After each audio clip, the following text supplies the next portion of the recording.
Dans le cœur d'Antananarive, une quinzaine de boutiques se partagent le marché de la bijouterie. Et elles ont toutes pignon sur la même rue. Derrière ces vitrines bien gardées, le prix d'un bijou dépasse vite le million d'ariars. Une fortune pour l'immense majorité des habitants. Anil Kumaropala tient l'une des bijouteries les plus importantes de la capitale. Elle attire les riches citadins et les touristes de passage. Au sous-sol de la boutique, l'or est garanti 100% malgache. Ny volamena avy eto Madagasikara manko fantatra fotsiny. Ny hoe mahatarana anazy izy mbola matetika mbola poudre avy any. Chez Pala, on s'approvisionne auprès de revendeurs agréés. Pas question d'acheter de l'or ou des bijoux à la sauvette. C'est écrit noir sur blanc.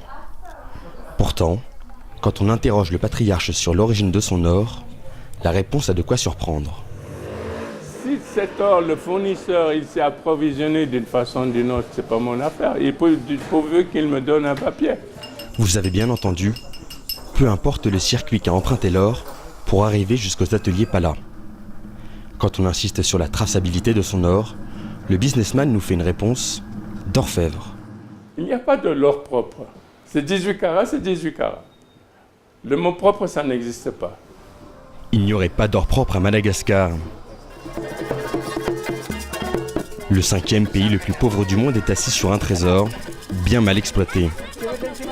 Des 500 000 orpailleurs jusqu'aux grands exportateurs, la grande île a du mal à ne pas perdre le chemin de l'or. 90% de l'activité minière serait illégale. Le manque à gagner est énorme, près de 30 millions de dollars. Alors depuis quelques mois, l'État tente de remettre la main sur la filière aurifère.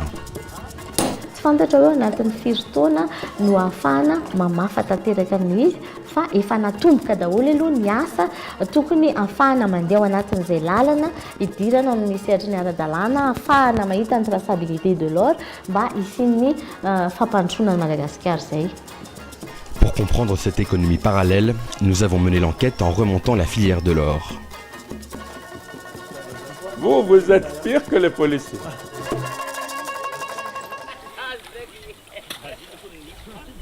À la recherche de l'or, direction Ampasimbe dans l'est du pays. Ils sont des milliers à tamiser le fond des rivières. Près de 40 kilos en sont extraits chaque année. Ce jour-là, la police des mines fait sa première descente au milieu des orpailleurs. La carte professionnelle est devenue obligatoire.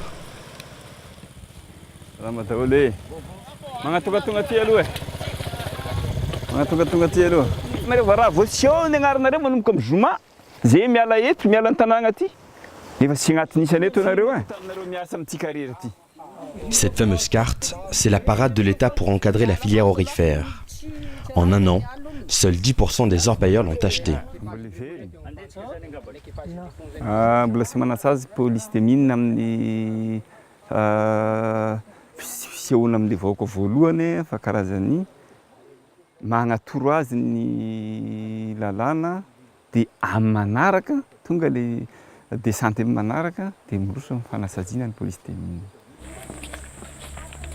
Jean-Edmond Soul est orpailleur depuis 20 ans.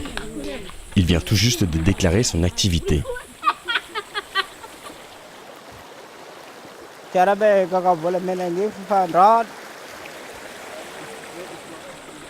Parents, enfants, toute la famille s'y met.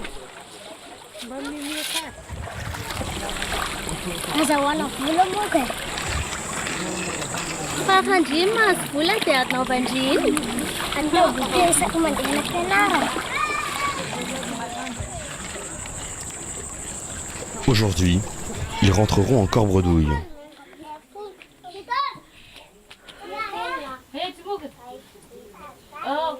La famille a déboursé 11 000 ariars, l'équivalent de 3 €, pour être dans la légalité. Une somme qui paraît dérisoire. Pourtant, avec des revenus très aléatoires et 6 bouches à nourrir, l'achat de cette carte est un vrai effort financier.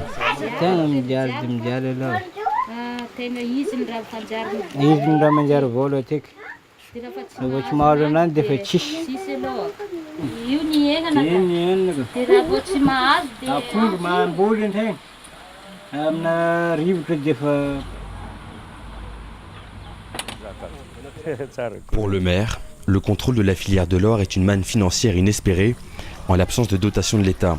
L'État qui ne reverse pas non plus la redevance minière.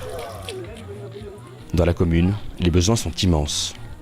Le toerana anaovana poste avancé na gendarmerie zay hita fa tamina alalan'ny fanaovana karatra volamena no nafahana nanao an'izao zavatra izao.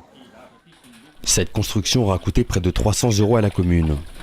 Un premier investissement qui en appelle d'autres, comme le réaménagement de cet hôpital. Ka ny fanirinay zany raha tena mandeha tsara ty resaka fanaovana karatra volamena ty afaka zay manitatra kely an'ity trano ty zany atokana zany fa tsy mety angamba ny zavatra ohatr'izao naissance, ny marary, mipetraka ato daholo.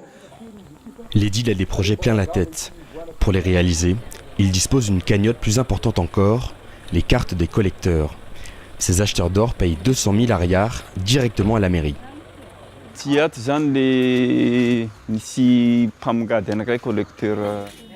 Au milieu des parapluies et des produits alimentaires, nous découvrons des pépites d'or. Ici, l'épicier est aussi collecteur. Nous filmons à son insu. À la police des mines, il affirme acheter de l'or uniquement aux orpailleurs déclarés. Et pourtant...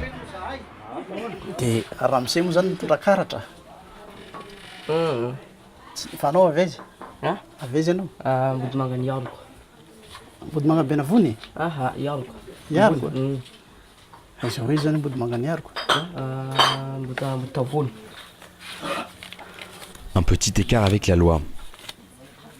Au tout début de la filière, les pépites sortent déjà du circuit formel. Des anomalies qui vont se multiplier lors de notre enquête.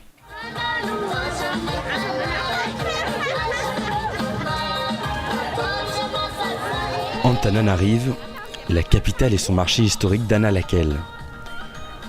Alimentation, quincaillerie, babiole. À côté des étals, les gardiens de ces voitures s'adonnent à un tout autre commerce. À l'intérieur de ces véhicules, lingots et bijoux se négocient au meilleur prix. L'un d'eux accepte de nous en dire un peu plus à l'abri des regards. Son activité est déclarée, mais l'origine de sa marchandise, très incertaine.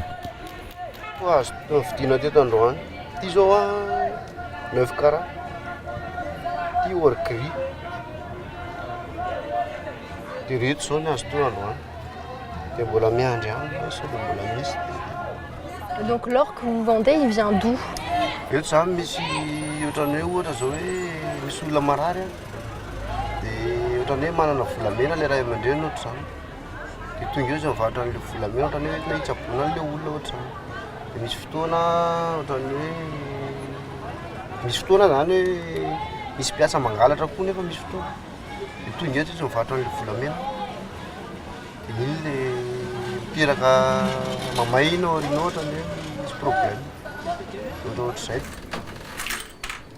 Des bijoux d'origine inconnue, parfois volés, qui passent de main en main sans aucune traçabilité.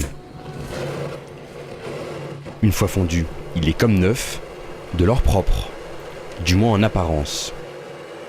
Car l'activité est totalement légale. Ces collecteurs paient des taxes, possèdent même une autorisation du ministère des Mines, l'équivalent de 120 €. Par toute petite quantité, ils vendent ensuite leur or à un grand exportateur. Farafaratsiny 1 kilo zany no alefa makany andafy. Farafaratsiny 500 grammes nefa ny tsy manana an'izany zay fa kely de kely même pas 10 grammes, 15, 20 grammes pur fotsiny de zay fotsiny ny anay. Tsy manana fahefana entina manantanteraka an'ilay izy zany, indrindra fa malagasy. Mety misy ihany zany malagasy ihany manana fa mety hoe manam-pahefana io na akaiky ny manam-pahefana.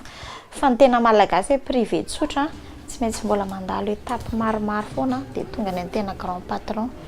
De multiples intermédiaires qui, comme cette femme, travaillent tous pour un patron très discret. Elle vient déclarer 5 kilos d'or. Le poinçonnage est obligatoire pour exporter légalement, mais à 2000 ariars le gramme, on ne se bouscule pas au ministère des Mines.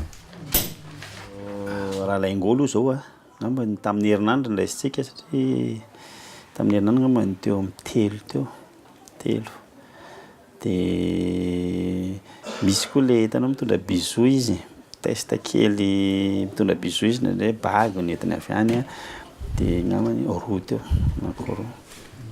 Des déclarations qui paraissent dérisoires.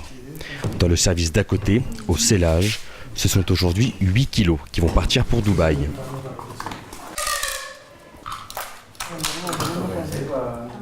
Cette femme est dans les pierres précieuses depuis 15 ans.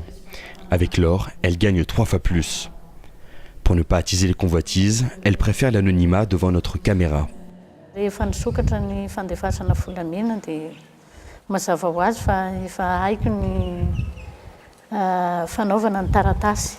Mety havita 1 tonne raha mandeha araka ny efa katomoan'ny asana teo zany ny jerena dia mety hahatratra 1 tonne. 1 tonne, c'est précisément la totalité de l'or officiellement exporté de Madagascar depuis janvier. Ces propos sous-entendent qu'elle est en situation de quasi-monopole, ou au contraire, que la quantité de métal jaune qui sort du pays est sous-évaluée. La deuxième hypothèse est bien plus crédible, en réalité 10 fois plus d'or qui trahit illégalement la Grande Île, quasi exclusivement par les airs. À l'aéroport d'Ivato, on ne veut pas le reconnaître. C'est possible, surtout en douane, c'est possible. Fa ny autre entité indray tsy diranay zany io. Fa ny anjaranay no manenjy an'io raha vao tafiditra aty izy alohan'ny protéger an'izay tsy voaka mihitsy zany. Selon nos sources, au moins 10 tonnes d'or partent illégalement chaque année. Destination, le Kenya ou les Émirats. Vous avez quelque chose à déclarer à la douane malgache? La douane nous montre cette photo de lingots transformés en bijoux. Mais le plus souvent, la transaction se ferait directement sur le tarmac, sans jamais passer par la douane. C'est-à-dire avec la complicité de fonctionnaires, de stewards ou de pilotes de ligne. Les contrôles ont été renforcés, mais ils se heurtent à un système de corruption en partie institutionnalisé. Ce sont des grands bonnets, hein? En principe, oui. Parce que, un exemple, pendant la transition, c'était en 2013. 2013, je me souviens très bien. C'est là qu'on a pu exploiter 150 kilos.